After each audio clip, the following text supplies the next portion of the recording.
अस्सलामु अलैकुम वरहमतुल्लाहि वबरकातुहू।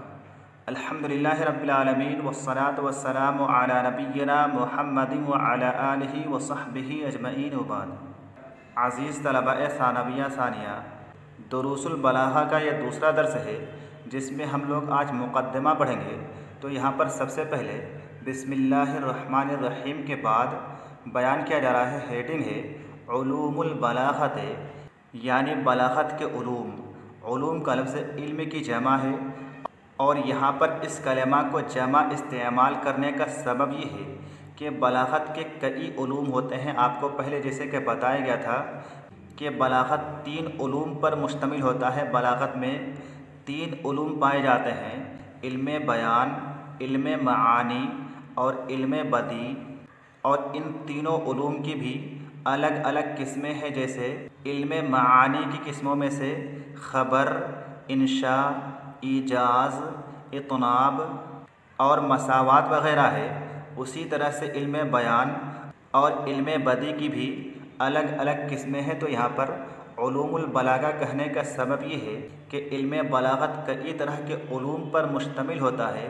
उसके बाद कहा जा रहा है मुक़द्दिमतुन फ़िल फ़साहत वल बलागत, यानी ये एक ऐसा मुक़द्दिमा है जो कि फ़साहत और बलागत पर मुश्तमिल है, जिसमें फ़साहत और बलागत से मुतालिक बुनियादी चीज़ें बयान की जाएंगी ताकि आगे जो असल किताब है उसको समझने में आसानी हो और किसी तरह की दिक्कत और परेशानी का सामना न करना पड़े। तो यहाँ पर मुक़द्दिमा का जो लफ्ज़ है कि मुक़द्दिमतुन, ये असल में है हादिही मुक़द्दिमतुन, ये एक ऐसा मुक़द्दिमा है फ़िल फ़साहत वल बलागत, ऐ फ़ी बयान मअनल फ़साहत वल बलागत व अक़सामिहिमा, यानी ये ऐसा मुक़द्दिमा है जो कि फ़साहत और बलागत और इन दोनों की किस्मों पर मुश्तमिल है।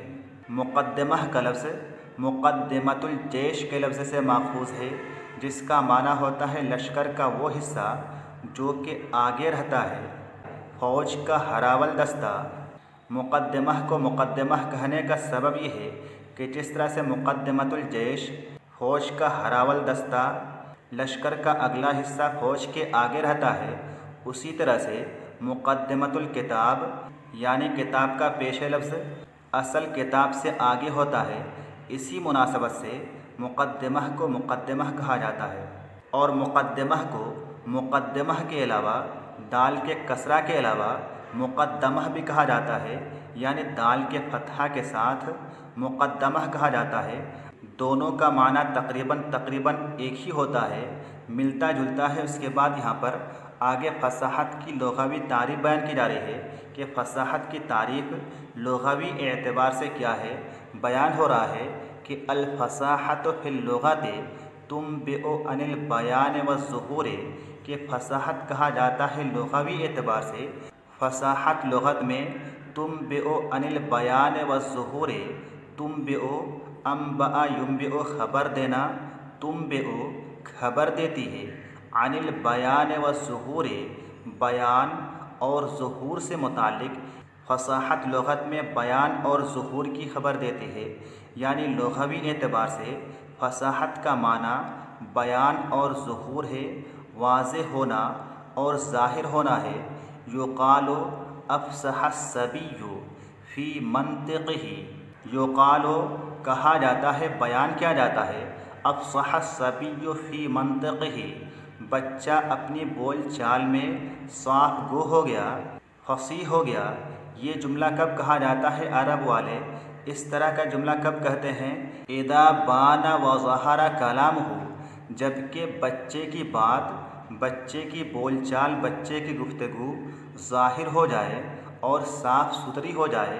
जब बच्चा अच्छी तरह से साफ बोलने लग जाए, बच्चे की ज़बान बिल्कुल साफ़ सुथरी हो जाए, तो उस वक्त अरब वाले इस तरह का जुमला इस्तेमाल करते हैं कि अफ़सह सबिय्यु फ़ी मंतिक़िही, बच्चा अपनी बोल चाल में साफ़ गो हो गया। तो इस जुमला में आप देख रहे हैं कि साफ़ गोई के लिए, वाज़ेह तौर पर गुफ्तगू करने के लिए अफ़सह का लफ्ज़ इस्तेमाल किया जाता है अरबी ज़बान में। तो ये तो लुग़वी एतबार से फ़साहत की तारीफ़ हुई। कि फसाहत लुगत में बयान और ज़ुहूर की खबर देती है। जैसे कि ये मिसाल है, अरब वाले कहते हैं अफ़सह सबिय्यु फ़ी मंतिक़िही। ये जुमला उस वक्त कहते हैं जबकि बच्चा साफ़ सुथरा बोलने लग जाए, उसकी ज़बान साफ़ सुथरी हो जाए। उसके बाद फसाहत की इस्तिलाही तारीफ़ बयान की जा रही है कि वतक़अ फ़िल इस्तिलाहि वस्फ़न लिल कलिमति वल कलामि वल मुतकल्लिमि।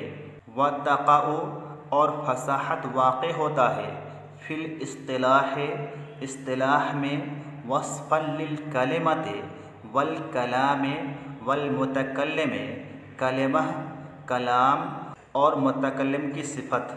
यानी इस्तिलाह में फसाहत या तो कलिमा की सिफ़त वाक़ होता है या कलाम की सिफ़त वाक़ होता है या फिर मुतकल्लिम की सिफ़त वाक़ होता है। कलिमा की सिफ़त वाक़ होता है जैसे हादिही कलिमतुन फ़सीहतुन। कलाम की सिफ़त वाक़ होता है जैसे हादा कलामुन फ़सीहुन।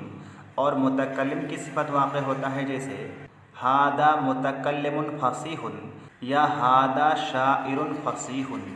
लेकिन जहाँ तक बात रही बलागत की, तो बलागत ये कलाम और मुतकल्लिम सिर्फ़ इन्हीं दोनों की सिफ़त वाक़ होता है, कलिमा की सिफ़त वाक़ नहीं होता है। ऐसा नहीं कहा जाता है कि हादिही कलिमतुन बलीग़तुन, बल्कि सिर्फ़ ये कहा जाता है कि हादा कलामुन बलीग़ुन या हादा मुतकल्लिमुन बलीग़ुन। बस इन्हीं दोनों यानी कलाम और मुतकल्लिम की सिफ़त बलागत का लफ्ज़ वाक़ होता है, कलिमा की सिफ़त वाक़ नहीं होता है। यहाँ एक और चीज़ पर गौर कीजिए कि यहाँ पर साहिब किताब ने फसाहत की लुग़वी तारीफ़ तो बयान की है कि फ़साहत कहा जाता है ऐसी चीज़ को जो कि बयान और ज़ुहूर की खबर देती है। लेकिन जहाँ बात आई इस्तिलाही तारीफ़ की कि फ़साहत की इस्तिलाही तारीफ़ क्या है, तो यहाँ पर सिर्फ़ ये बताया गया कि फ़साहत की 3 किस्में हैं। फ़साहत या तो कलिमा की सिफ़त वाक़ होता है या कलाम की सिफ़त वाक़ होता है या फिर मुतकल्लिम की सिफ़त वाक़ होता है। ऐसा क्यों किया है साहिब किताब ने? फ़साहत की ख़ास कोई इस्तिलाही तारीफ़ क्यों नहीं बयान की है, बल्कि यहाँ पर फ़साहत की जब इस्तिलाही तारीफ़ की बात आई तो साहिब किताब ने यहाँ पर फ़साहत की 3 किस्में बयान करके आगे इन तीनों किस्मों की अलग अलग तारीफ़ क्यों बयान की है। तो इसका सबब ये है कि फ़साहत की कोई ऐसी इस्तिलाही तारीफ़ जो कि मुकम्मल जामे और माने हो है ही नहीं। इसीलिए यहाँ पर साहिब किताब ने सबसे पहले फ़साहत की 3 किस्में बयान की है और हर एक की अलग अलग इस्तिलाही तारीफ़ बयान की है। उसके बाद यहाँ पर उन तीनों चीज़ों में से पहली चीज़ यानी फ़साहत कलिमा से मुतालिक बयान किया जा रहा है कि फ़साहत कलिमा किसको कहा जाता है, फ़साहत कलिमा की तारीफ़ क्या है। बयान हो रहा है नंबर 1, फ़साहतुल कलिमति सलामतुहा मिन तनाफुरिल हुरूफ़ि व मुखालफतिल क़ियास वल ग़राबती। क्या बयान कर रहे हैं? फ़साहत कलिमा किसको कहा जाता है, फ़साहत कलिमा की तारीफ़ क्या है। यहाँ बयान किया गया है कि फ़साहत कलिमा का 3 चीज़ों से महफूज होना ज़रूरी है। पहली चीज़ क्या है?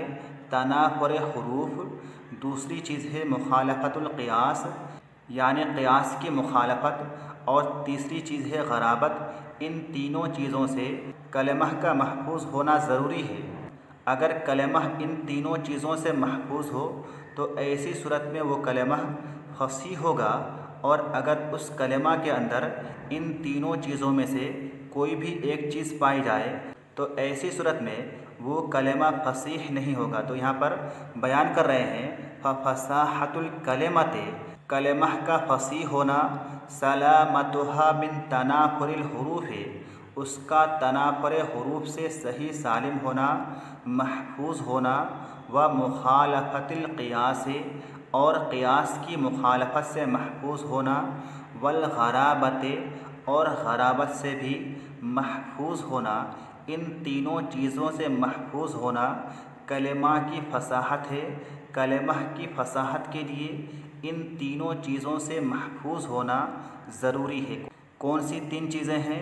एक तो है तनाफुर हुरूफ, दूसरी चीज़ है मुखालफतुल क़ियास, और तीसरी चीज़ है ग़राबत। लेकिन ये चीज़ें क्या है, तनाफुर हरूफ किसको कहा जाता है, मुखालफतुल क़ियास क्या चीज़ है और ग़राबत क्या चीज़ है, इनकी तारीफ़ क्या है, इनकी वजाहत क्या होनी चाहिए, वो आगे बयान किया जा रहा है। सबसे पहली चीज़ जो बताई गई है कि फसाहत कलमा के लिए तनाफुर हरूफ से महफूज होना ज़रूरी है, तो तनाफुर हरूफ क्या चीज़ है वो बयान हो रहा है। फ़तनाफुरुल हरूफ वस्फ़ुन फ़िल कलिमत यूजिबु सिक़लहा अलल लिसानी व उसरन नुत्क़ बिहा, के तनाफुर हरूफ वस्फ़ुन फ़िल कलिमत, कलिमा में एक ऐसा वस्फ़ है, कलिमा में एक ऐसी सिफ़त है, यूजिबु सिक़लहा अलल लिसानी, जो कि वाजिब करता है ज़बान पर भारीपन को, जिसकी वजह से ज़बान पर भारीपन आता है, जिसकी वजह से कलिमात की अदायगी मुश्किल होता है, जिसकी वजह से कलिमा को अदा करना आसान नहीं होता है, व उसरन नुत्क़ बिहा, और जिसकी वजह से कलिमात को बोलना दुश्वार हो जाता है, मुश्किल हो जाता है, तो तनाफुर हरूफ कहा जाता है ऐसी सिफ़त को जिस सिफ़त की वजह से कलिमात की अदायगी दुश्वार हो जाती है, कलिमात को अदा करना मुश्किल हो जाता है और जो कि ज़बान पर भारीपन का बाइस बनता है। इसी चीज़ को तनाफुर हरूफ कहा जाता है। जैसे कि यहाँ पर कुछ मिसालें दी गई हैं, नहव अज़्ज़शो, जैसे कि तनाफुर हरूफ की एक मिसाल है अज़्ज़शो। ये कलिमा क्या है, आसान नहीं है, बोलना इसे मुश्किल है, दुश्वार है, इसकी अदायगी आसान नहीं है। लिल मौज़िल ख़शिन, इस कलिमा का इस्तेमाल कहाँ होता है, खुरदुरा जगह के लिए होता है। ऐसी जगह जो कि नरम ना हो बल्कि खुरदुरा हो, उस जगह के लिए अज़्ज़शो का इस्तेमाल होता है। तनाफुर हरूफ की दूसरी मिसाल है वलहो ले नबातिन तरआहुल एबेलो, ऐसे घास फूस के लिए, ऐसे चारा के लिए, तरआहुल एबेलो, जो कि ऊँट चरते हैं, जिसे ऊँट खाते हैं। इसी तरह से तनाफुर हरूफ की एक और मिसाल है वन्नुक़ाहो लिलमाइल अज़्बि स्वाफ़ी, ऐसे पानी के लिए अल अज़्बु स्वाफ़ी, जो कि मीठा भी हो, अस्वाफ़ी, और साफ़ सुथरा हो। इसी तरह से एक और मिसाल है तनाफुर हरूफ की वल मुस्तशजिरु लिल मफ़तूले, बटी हुई चीज़ के लिए इसका इस्तेमाल होता है, चाहे वो बटी हुई चीज़ रस्सी हो या बाल हो, कोई भी हो, उसके लिए अल मुस्तशजिर का लफ्ज़ इस्तेमाल होता है। तो यहाँ पर देखिए कि तनाफुर हरूफ की जो मिसालें दी गई हैं, चाहे वो ज़श का लफ्ज़ हो या खो का लफ्ज़ हो या नुक़ाह का लफ्ज़ हो या अल मुस्तशजिर का लफ्ज़ हो, ये तमाम कलिमात ऐसे हैं कि इनकी अदायगी दुश्वार है, मुश्किल है, इनको ज़बानों से अदा करना आसान नहीं है। इसीलिए ये तमाम कलिमात क्या हैं, तनाफुर हरूफ हैं। फ़सीह कलिमा के लिए ज़रूरी है कि वो तनाफुर हरूफ से महफूज हो, उसमें तनाफुर हरूफ ना पाए जाए। उसके बाद फ़सीह कलिमा के लिए और भी जो दो चीज़ें बताई गई हैं कि वो मुखालफतुल क़ियास से भी महफूज हो और ग़राबत से भी महफूज हो, उससे हम इंशाअल्लाह ताला अगले दर्स में समझेंगे। आज के लिए बस इतना ही। अस्सलामु अलैकुम वरहमतुल्लाहि व बरकातुहू।